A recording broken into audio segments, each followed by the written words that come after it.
DNA news Nashik, शोध सत्याचा।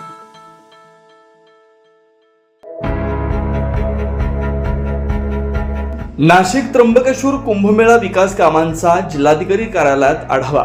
निधीचा योग्य वापर करून पायाभूत सोयी सुविधांची कामं तातडीनं पूर्ण करा।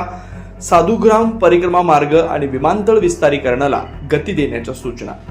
नाशिक आणि त्र्यंबकेश्वर इथं पुढील वर्षी आयोजित होणाऱ्या सिंहस्थ कुंभमेळ्याच्या पूर्वतयारीला आता वेग आलाय। या पार्श्वभूमीवर कुंभमेळ्यासाठी येणाऱ्या लाखो भाविकांच्या सुविधेसाठी नदीकाठांवर सुरू असलेल्या नवीन घाटांची कामं जानेवारी 2027 अखेरपर्यंत कोणत्याही परिस्थितीत पूर्ण करावीत असे स्पष्ट निर्देश जिल्ह्याचे पालक सचिव तथा जलसंपदा विभागाचे प्रधान सचिव एकनाथ डवले यांनी दिले।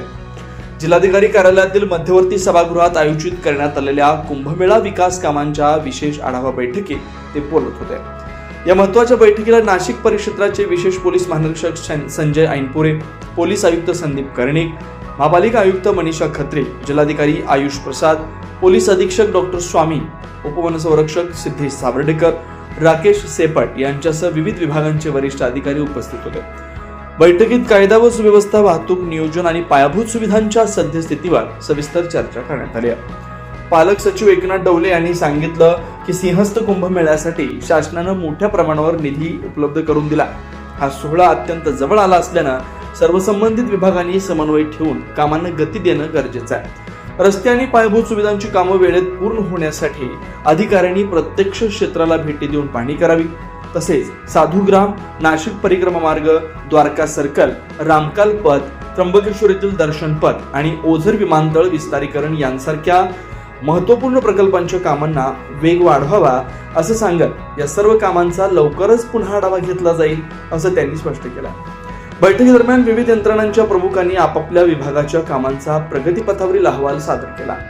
यामध्ये महापालिका आयुक्त श्रीमती खत्री, जलसंपदा विभागाचे अधीक्षक अभियंता राजेश गोवर्धने आणि MSIDCचे कार्यकारी अभियंता संदीप पठारे यांनी विकास कामांच्या सद्यस्थितीची माहिती दिली। तर जिल्हाधिकारी आयुष प्रसाद यांनी नाशिक परिक्रमा मार्गासाठी सुरू असलेल्या भूसंपादनाच्या प्रक्रियेबाबत उपस्थितांना अवगत केलं।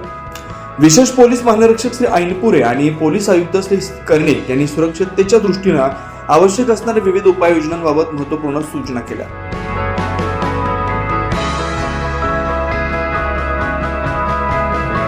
Bureau report DNA news Nashik.